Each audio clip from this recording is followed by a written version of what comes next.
উদালি অঞ্চলত attempt two rap এটা হৈছে।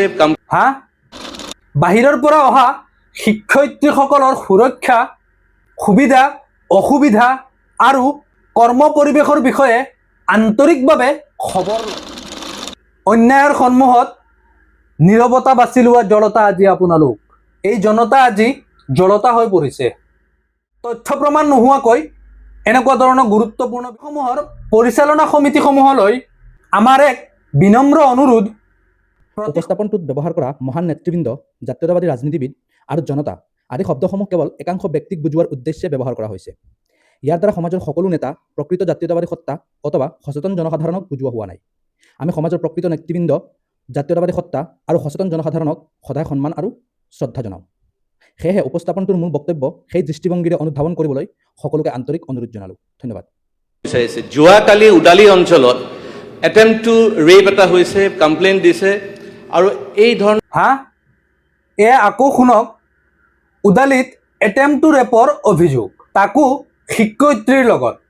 দেখা যায় যে মাইনৰিটি অঞ্চলবিলাকত আমাৰ মহিলাসকল কিন্তু অলপ সুৰক্ষাৰ দৃষ্টিত কিন্তু কষ্ট পাই আছে।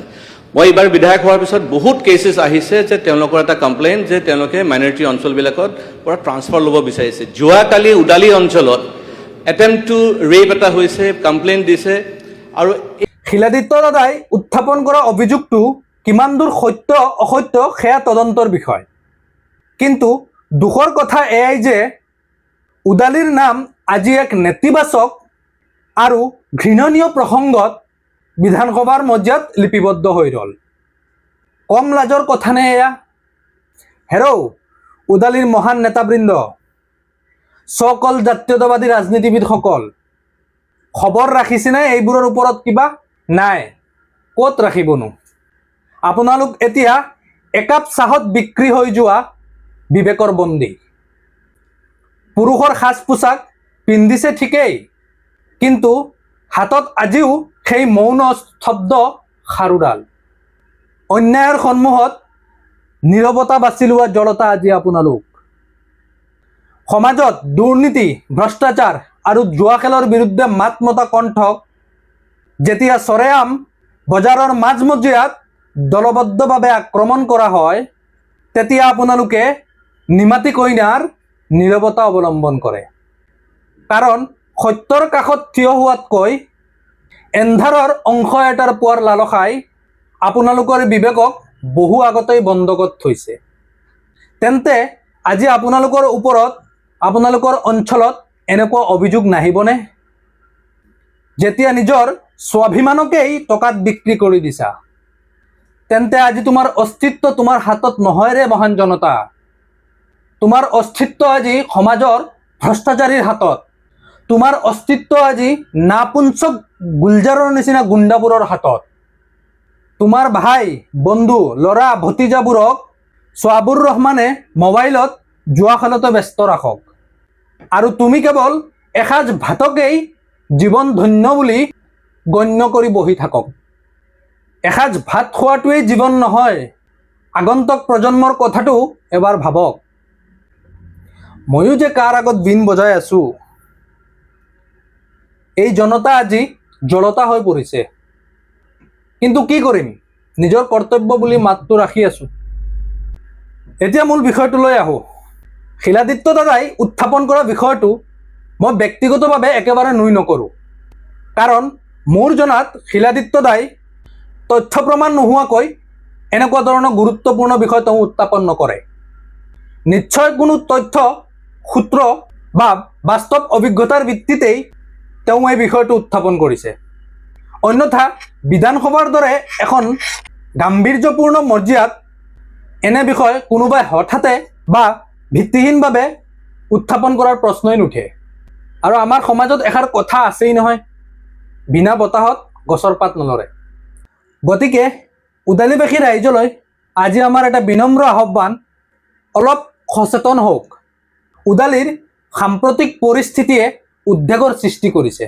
ভুৱা ৰাজনৈতিক পৃষ্ঠপোষকতাত একাংশ লোকে গুণ্ডাগিৰি, দাদাগিৰি, সমাজৰ অনৈতিক কাম, অসামাজিক কাৰ্যকলাপৰ জৰিয়তে সমাজখনৰ সুস্থ পৰিৱেশ কলংক কৰি তুলি আছে। এনে নেতিবাচক শক্তিৰ বিৰুদ্ধে সকলোৱে সাহসেৰে মাত মাতক, সত্যৰ পক্ষত থিয় হওক আৰু ন্যায় প্ৰতিষ্ঠাত সহযোগিতা কৰক। অন্যথা ভৱিষ্যত প্ৰজন্মই আমাৰ এই নীৰৱতাক কেতিয়াও ক্ষমা নকৰিব। আৰু উদালি শিক্ষাখণ্ডৰ সৈতে জড়িত সকলো ব্যক্তি, বিশেষকৈ বিদ্যালয়সমূহৰ পৰিচালনা সমিতিসমূহলৈ আমাৰ এক বিনম্ৰ অনুৰোধ, প্ৰতিখন বিদ্যালয়তে সচেতনতা সভাৰ আয়োজন কৰক। বাহিৰৰ পৰা অহা শিক্ষয়িত্ৰীসকলৰ সুৰক্ষা, সুবিধা অসুবিধা আৰু কৰ্ম পৰিৱেশৰ বিষয়ে আন্তৰিকভাৱে খবৰ লওক।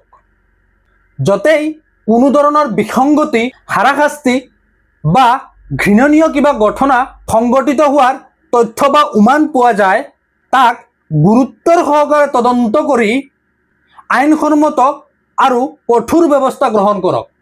লাগিলে সমাজৰ, ৰাইজৰ, যুৱ সমাজৰ সহায় লওক, কিন্তু সেই বিষয়ত অলপ গুৰুত্বৰ সহকাৰে আপোনালোকে, বিশেষকৈ বিদ্যালয় পৰিচালনা সমিতিসকলে এখন সভা আয়োজন কৰি বাহিৰৰ পৰা যিসকল শিক্ষয়িত্ৰীসকল আহি আছে তেওঁলোকৰ লগত আন্তৰিকভাৱে কথা বতৰা পাতক।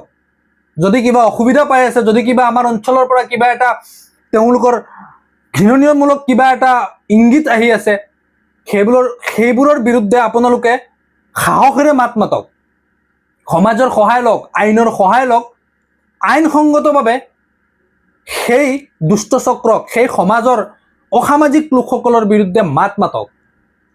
ভয় কৰি যদি থাকে আপোনালোকৰ অঞ্চলত, ভৱিষ্যত খতম হৈ আছে লাহে লাহে। কিমান আৰু বদনাম ল'ম। আজি বিধানসভাৰ মজিয়াত আমাৰ উদালিৰ এটা কিমান ডাঙৰ এটা দুখজনক, কিমান ডাঙৰ এটা লাজ পোৱাৰ এটা কথা উত্থাপিত হৈ আছে। আৰু সেইবোৰ কথা বিধানসভাৰ মজিয়াত, তাৰ মানে কি, চিৰদিনৰ কাৰণে আপুনি মই উদালিবাসী দাগী হৈ আছো। গতিকে আমাৰ আজিৰ এই আহ্বান কোনো ব্যক্তি বা কোনো গোষ্ঠীক লক্ষ্য কৰি নহয়, বৰঞ্চ উদালিৰ সুস্থ সামাজিক পৰিৱেশ, শিক্ষাৰ মৰ্যাদা আৰু আমাৰ জীয়ৰী বোৱাৰী তথা শিক্ষয়িত্ৰীসকলৰ সুৰক্ষা নিশ্চিত কৰাৰ স্বাৰ্থতেই আগবঢ়োৱা এক আন্তৰিক আৰু বিনম্ৰ আবেদন। আপোনালোকে সেই বিষয়ে অলপ সচেতনতামূলক সভা পাতক, আপোনালোকে সেই বিষয়ে অলপ সজাগ হওক। তাৰে এটা আহ্বান থাকিল, তাৰে এটা অনুৰোধ থাকিল, কেৱল ভাত এসাঁজ খাই জীৱনটো ধন্য বুলি গণ্য নকৰিব। ধন্যবাদেৰে আজি আমিতো ভিডিঅ' বনোৱা বাদেই দিছোঁ, বাট এই বিষয়টোত অলপমান ক'বলৈ বহুত বেছি মন গৈছে, সেইটো কাৰণে আজি আমি উত্থাপনটো ৰাখিলোঁ। বাকী সকলোৱে ভিডিঅ'টো আগবঢ়াই দিব, যাতে সকলো বিদ্যালয় পৰিচালনা সমিতিসকলে এই বিষয়ে অলপমান গুৰুত্বৰ সহকাৰে ভাবে, গুৰুত্বৰ সহকাৰে চিন্তা কৰে, কাৰণ এইটো আমাৰ অঞ্চলভিত্তিক হয়। মাত নামাতি নোৱাৰিম, কাৰণ নিজৰ জন্মস্থান হয়, নিজৰ বাৰ্থ চাৰ্টিফিকেটখনৰ পৰাতো উদালিটো আঁতৰাই দিব নোৱাৰি। বিশেষকৈ মইতো উদালিত আজিকালি নথকাই হ'লোঁ, কিন্তু উদালিটো আৰু থাকি যাব না ব্লাডত, নিজে জন্ম লৈছোঁ সেই স্থানখনত। অলপমান মাত মাতক, অলপমান সচেতনতা সমাজত আগবঢ়াওক। ধন্যবাদেৰে সকলোৱে দুআ আশা ৰাখিব। যদি সময় পাওঁ কেতিয়াবা ভিডিঅ'ত দিম, পাব এনেকৈ কিবা যদি সেই বিষয়ে ক'ম, কেতিয়াবা যদি সময় পাওঁ। একচুৱেলি ইচ্ছাটো অলপমান কমি গৈছে, কাৰণ কাৰ কাৰণে কৰিব, সমাজৰ কাৰণে, ৰাইজৰ কাৰণে। সমাজ জাতি মোক ভিডিঅ'ত কি ক'লোঁ, আজি জনতা নহয়, আজি জনতা জড়তা হৈ গৈছে। জনতা নহয়, জনতা জড়তা হৈ গৈছে। আৰু গতিকে এই দুৰ্দশা আজি জনতাৰ ওপৰত হৈ আছে। মোৰ ব্যক্তিগত এটা অনুভৱ। ধন্যবাদেৰে বিদায় ল'লোঁ আজি। সকলো ভালে থাকক, সুস্থ থাকক। জয় জুবিন দা।